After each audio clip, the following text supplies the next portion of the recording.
Darielle, and I'll be presenting on Grey Gardens. Grey Gardens is a 1975 movie directed by the Maisels brothers. It follows around two reclusive women living in a dilapidated mansion in the East Hamptons. This is Big Edie and Rosie, and the guy with the camera is Allard, and David is on sound. It's a very bare bones crew. They were the only crew members. The film has been consistently ranked one of the top documentaries. It's made like a lot of top 10 lists consistently over the years, so it's very iconic in its movie. Allard is quoted as saying, "The more personal a film is, the more it tells everybody's story." This is it keeps in with the subjective nature of direct cinema, which, as Kadira explained, is the recording of events as they happen without the director staging the action. So it's just observing and recording the events. I'm going to show you a clip where they first meet the little Edie, who is the daughter. Oh, I should.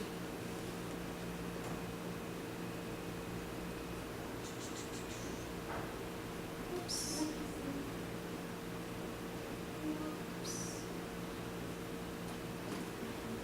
Edie, the gentleman calls. I saw you talk. One of my cats just Edie, you jumped look out. fantastic. David, you look absolutely terrific. Honestly, you got like glue on. Well, Al, you're still. Mother says you're very conservative. Brooks, everything looks wonderful. Absolutely wonderful. This is the best thing to wear for the day. You understand? Yeah. Because I don't like women in skirts, and the best thing is to wear pantyhose or some pants under a short skirt. I think.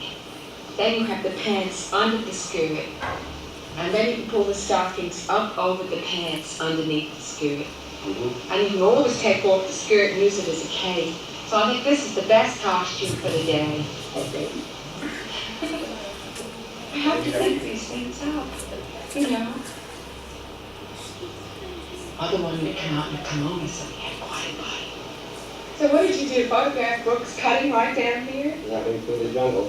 Oh, for goodness sakes. What do you want to do now? Where do you want to go? Upstairs? You want to go up and photograph it from the top porch? Okay. I got a photograph from the top now, Brooks.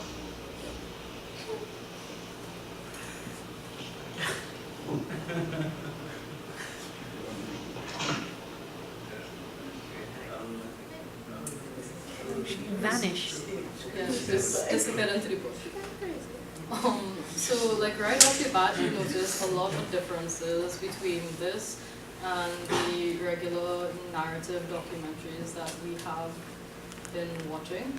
First of all, she addresses the directors directly. She walks up and is like, "Hi, how are you doing?" whatever. And they talk to each other. They have a normal conversation, and the directors choose to include this. This is in keeping with what Brucey said about authorial representation and how it's important to acknowledge that.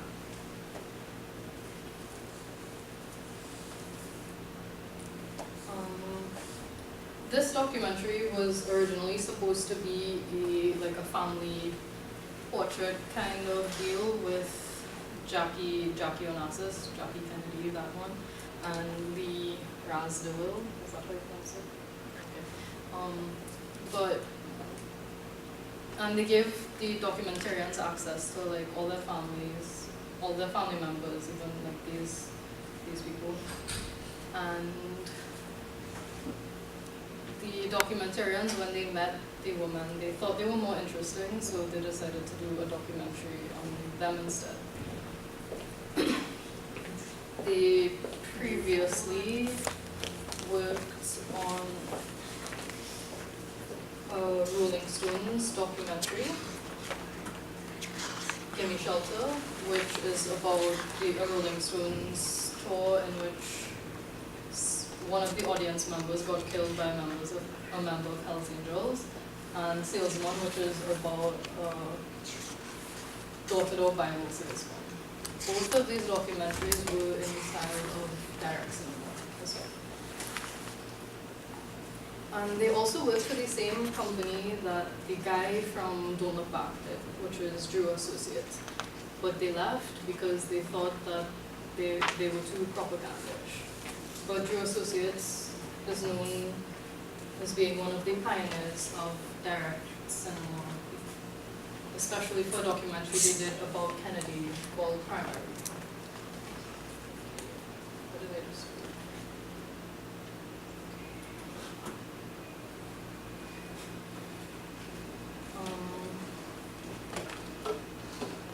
Some themes addressed in the documentary are freedom versus imprisonment.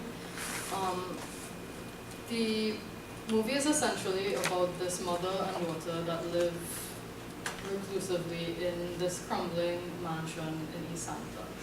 So they don't really have much interactions with anybody from the public. There's this one kid that comes over to like help out, and the guy that delivers the groceries, but other than that, they're by themselves. So what you see them doing a lot of the day is just singing and quarreling with each other and bickering and looking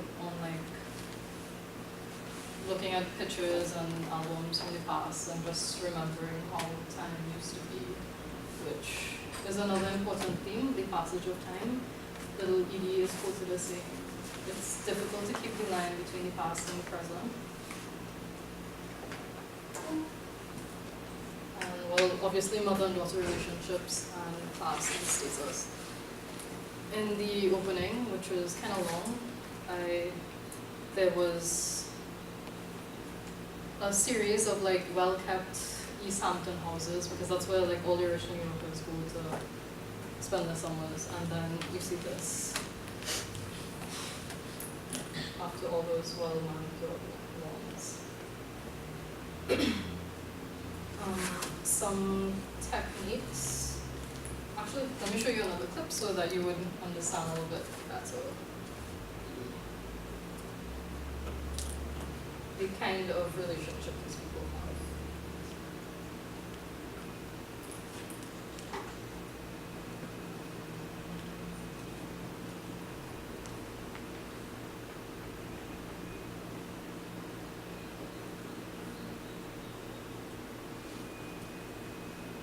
We have come, we have in a long already. Oh, he for God's sake.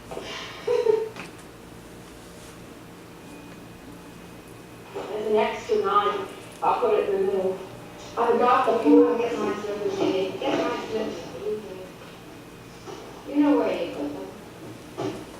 Have to get very tough with these from anything you get. Very, very tough. Strong hands, says Grace.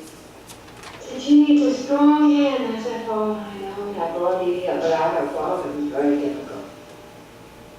Then you went to New York, and didn't you want to do? You know, I want to get Mr. Beetle back and have him come back.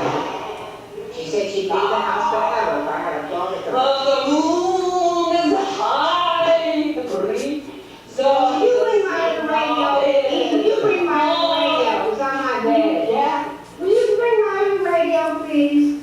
I've got to have some professional music. She found the slippers. Quite remarkable. I'm ready. You got the radio, please? Got my radio? It's on the bed. How'd you have to find it so quickly? Put this up there, will you please? Put that up there. All right, you want to stay here and eat all in here. Now don't like it. I'm in the Lord.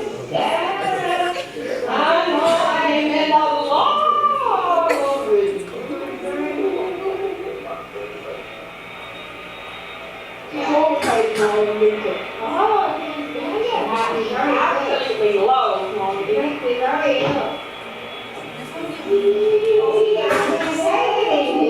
I'll go right in the room and I won't have any problems doing anything. Don't do anything! I'll get so mad! Listen, will you stop me? I'm going to see you. I'll never see you again. I'm singing. I don't care. You're not going to sing that song. Darling, will you? But I don't want to hear it. I'm your mother. Remember me? Come on, but my voice is beautiful and drained. Beautifully drained, my voice. I never tried to drain that. Sad. You tell me I'm going to get out. Bye-bye. Go right to the other room with the cats where I'll be happy. I'm not going to take it. I hope my bathing suit falls off. I hope it does. Something won't get in. Get out of here. You don't make me mad. Get out. You're making me really angry. So I'm going to stop that. Yeah, but stop it. Stop that silly nonsense. Quit it. I can't have any fun. Go away. You had enough fun all your life. I never had a minute's fun, not a minute. I never had a Go minute's fun. away. You have to look at it. We made a rotten breakfast. Oh, you spoiled the whole thing. I can't go over to my seat now. Mother, you really know back to this bathing suit. We want it. Mother, you realize that your whole chest was showing and not moving. Yeah, I'm all glad everything is perfectly disgusting.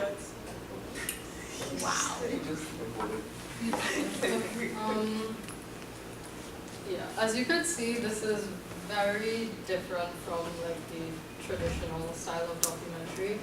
One, that's very unscripted. That's the natural relationship that the directors were just there to capture as it happened. You saw all the equipment they were working with the mirror selfie they did, which is very unconventional with regular documentaries, where you don't want people to see the camera and it happens again over here in this one. He actually zooms in to her and records her like that from this still. Direct cinema also has very long takes because of the observational nature of it, and the sound is diegetic, meaning that all the sound is from what they filmed. The soundtrack is mainly both of them singing, so that's and the choppy edits that they use add to the poetic nature of the documentary and the fragmented nature of the story. Also because it's kind of hard to edit that kind of footage. Another thing, in the clip that I showed you before when little Edie met the directors, well, the exposition was done through newspaper clippings. I don't know if you all saw that in the beginning, the newspaper clippings. And it told the story of like how Grey Gardens came to be and who these people were. You have to wrap it up, Darielle. Okay.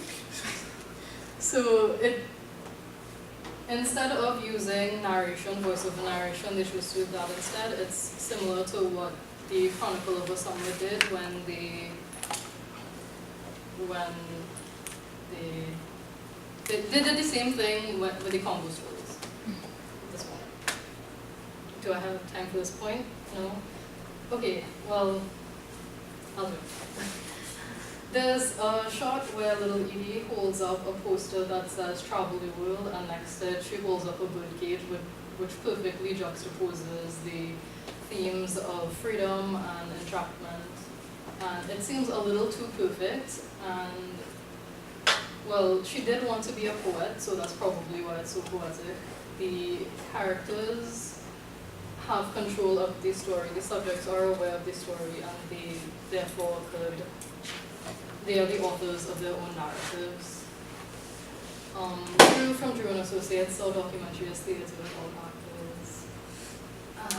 The awareness of the camera encourages the performance, because throughout the documentary you see them singing and dancing for the camera, and it feels very voyeuristic on our end, and I guess very exhibitionistic on their end.